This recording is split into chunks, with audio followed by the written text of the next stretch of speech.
Sa isang tagong warehouse, abala ang ilang tauhan ng mga gerero. Tahimik silang nagkukumpulan habang pinag-uusapan ang malaking halagang inilaan ng gobyerno para umano sa proyekto ng flood control. 2 bilyon ang binanggit at imbis na isipin ang kapakinabangan ng bayan, nagningning ang kanilang mga mata sa ideya ng salapi. Ang usapan ay unti-unting nagiging tila plano ng mga buwitre na naghahati-hati ng bangkay. Habang nagaganap ito, ipinasilip na bihag pa rin nila Lucio si Ramon. Wala itong malay, mahina at tila isa na lamang kasangkapan sa laro ng mga kalaban. Sa kabilang linya tumawag si Roberto kay Lucio at mariing nag-utos. Huwag bibitawan si Ramon. Sigurado raw siyang lalabas si Tanggol para hanapin ang kanyang ama.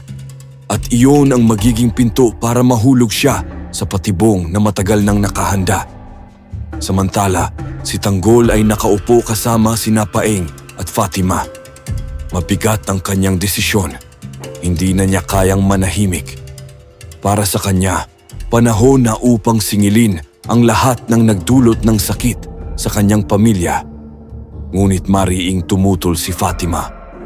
Ayon sa kanya, mas ligtas kung uuwi na sila sa probinsya at kalimutan ang gulo. Puno ng emosyon ang sagot ni Tanggol. Kung iiwas siya, paano ang mga kaibigang nadamay? Paano kung may isa pang mawala dahil sa kanya? Hindi niya mapapatawad ang sarili kung mananahimik lang. Hindi napigilan ni Enteng ang luha. Yumakap siya kay Tanggol. Ramdam ang bigat ng nalalapit na paghihiwalay. Ngunit mariin ang paninindigan ni Tanggol. Hindi raw siya uurong hanggat may banta ang kanyang mga kasama. Sa kabilang panig, nakipag-usap si Divina sa mga awtoridad. Iginiit niyang siya mismo ang haharap kay Tanggol. Para sa kanya, may personal siyang laban na kailangang tapusin. Kaagad itong ikinabahala ni Rigor. Nagbigay siya ng babala sa mga tauhan. Bantayang mabuti ang bawat kilos ni Tanggol at huwag hayaang makalapit. Sa kalagitnaan, sina Tanggol at ang kanyang mga kasama nang mapansin nilang parating si Divina. Nabigla si Tanggol at agad nagtanong kung paano ito nakalabas ng kulungan. Magaan ang sagot ni Divina. Pinalaya raw siya. Ngunit si Paeng ay nakaramdam ng kakaiba. Pinagmasdan nito ang kilos ni Divina at nagduda baka may kabayaran ang kanyang paglaya. Habang ginagamit ni Roberto at Lucio si Ramon bilang pain, lalong humihigpit ang lambat sa paligid ng pamilya Montenegro.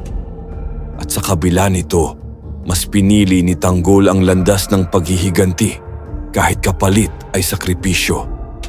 Ang muling paglitaw ni Divina ay nagdagdag pa ng panganib. Dala nito ang posibilidad ng pagtataksil. Sa dulo, tila naghuhugpong ang dalawang puwersa.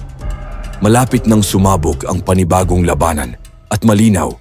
Sa digmaang ito, walang ligtas ang daan. Tanging dugo at hustisya ang hinihintay. Ang tanong, matatakasan pa kaya ni Tanggol ang puwersa ng mga kapulisan dahil sa pagtataksil ni Divina? Pwede kayo mag-comment sa inyong sariling opinyon at huwag kalimutang mag-subscribe. Maraming salamat po.